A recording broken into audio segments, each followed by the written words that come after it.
Terima kasih Mas Pram. Jadi apa yang dikatakan oleh Kepala Badan Pangan Nasional Bapak Arief, kami sangat mengapresiasi.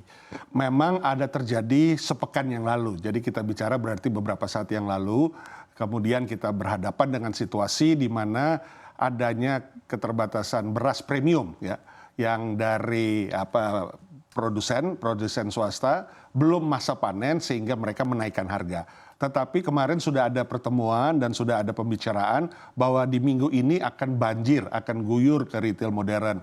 Khususnya kami sudah mendapatkan arahan dari Bapak Arief dan juga Bulog tentunya untuk bagaimana retail dapat menyerap yang namanya beras medium SPHP yang memang dimiliki oleh Bulog. Sehingga rak-rak di retail modern ya sudah mulai kemarin sebenarnya langsung ditindaklanjuti. Luar biasa kita mengapresiasi Badan Pangan Nasional yang mengarahkan kita semua sehingga tadi pagi kami coba meeting koordinasi sudah mulai terisi ya. Sudah ada foto-foto yang beredar bahwa sudah terisi, yang tadinya mungkin agak kurang tapi sekarang sudah terisi, dan ya besok tentunya hari pemilu libur tapi akan terus berjalan sampai hari Kamis, Jumat, dan kelihatannya dalam minggu ini semuanya akan mudah-mudahan sudah kembali normal.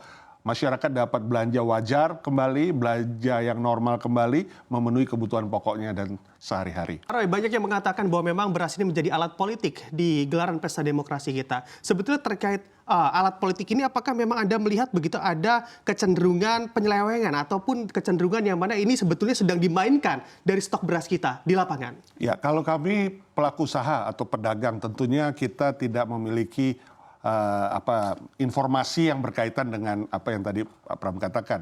Tetapi kami kembali lagi lebih mengingatkan sebenarnya kepada bagaimana untuk kita sudah mulai bisa mengedukasi masyarakat untuk substitusi beras. Ya, saatnya sekarang kita bisa mulai, kita tahu ada sorghum, kita tahu ada porang, ya kita tahu ada berbagai macam alternatif yang tentunya ini bisa dikembangkan sehingga ada momentum-momentum di mana kita nggak bisa kontrol.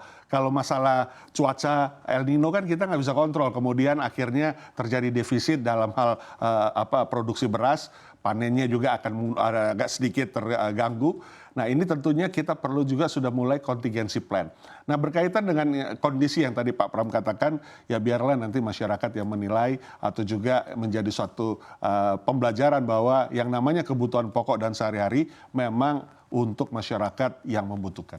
Ya, melihat begitu ya, pemerintah yang mana juga berkali-kali menerangkan bahwa kita harus mendiversifikasi atau mensubstitusi dari pangan kita, tidak hanya berpatokan pada beras. Tapi kalau di retail, seberapa besar juga demand-nya selain beras, masyarakat kita beralih dari beras ke jenis pangan lainnya, Pak Roy? Ya tentunya menjadi tugas pemerintah untuk meliterasi akan hal ini. Jadi meliterasi kemudian membuat gerakan yang masif, kemudian juga melakukan langkah-langkah konkret yang nyata melibatkan berbagai stakeholder, tidak hanya pelaku usaha tetapi ada akademisi, pentahelix lah ya, media juga, pemerintah daerah, pemerintah pusat. Nah ini mesti ada gerakan yang simultan. Jadi kita membicarakan poin mengenai kejadian sekarang, tentunya kita nggak boleh lupa juga untuk bagaimana poin memperbaikinya atau memperbaruinya. Sehingga kita tidak berulang, tetapi kita memiliki sasaran-sasaran untuk bagaimana ada perbaikan atau perubahan. Tentunya ini tugas bersama ya, kementerian, lembaga, itu berbagai stakeholder perlu bahu-membahu untuk membuat satu substitusi tadi yang saya katakan, kontingensi. Kemudian pemanfaatan daripada juga hasil panen nanti, bagaimana supaya terdistribusi di gudang-gudang yang cukup banyak sebenarnya di Indonesia.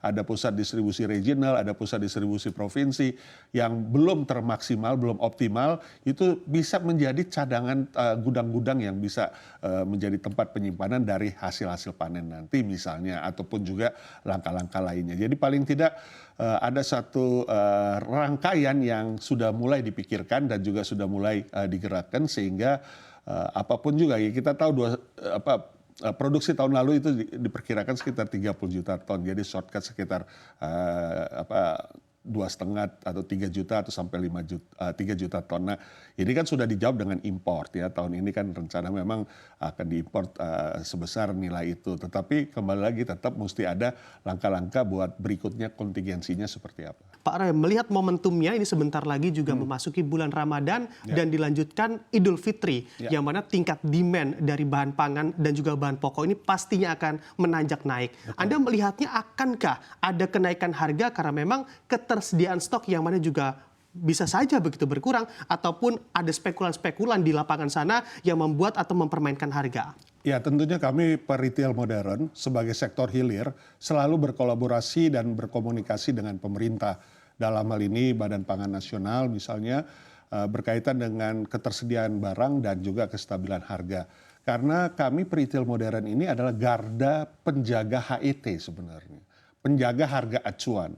Ya, ketika pedagang non retail modern itu tentunya bisa berfluktuasi karena individu sifatnya, karena juga perorangan cara menjualnya. Tapi di korporasi atau di retail modern itu yang paling konsisten. Kita penjaga HET dan juga kita penjaga inflasi sebenarnya. Jadi kami sangat membuka diri untuk selalu berkoordinasi, berkomunikasi untuk bagaimana menjaga ketersediaan pangan dan kestabilan harga. Karena dua poin ini yang selalu Aprindo menyampaikan kepada anggota untuk intens menjaga dan mengawalnya, terutama untuk Bapokting, kebutuhan pokok dan penting. Nah, itu dari sisi kami. Tetapi dari sisi kementerian misalnya yang wajib misalnya menyelesaikan poksinya, misalnya menandatangani, ya kita bicara lah sekarang ini misalnya menjelang Lebaran ada peningkatan daging misalnya, menandatangani izin importnya atau apapun yang bersifat bagaimana supaya lebih lancar, tidak terlambat, kementerian tersebut tentunya harus konsisten.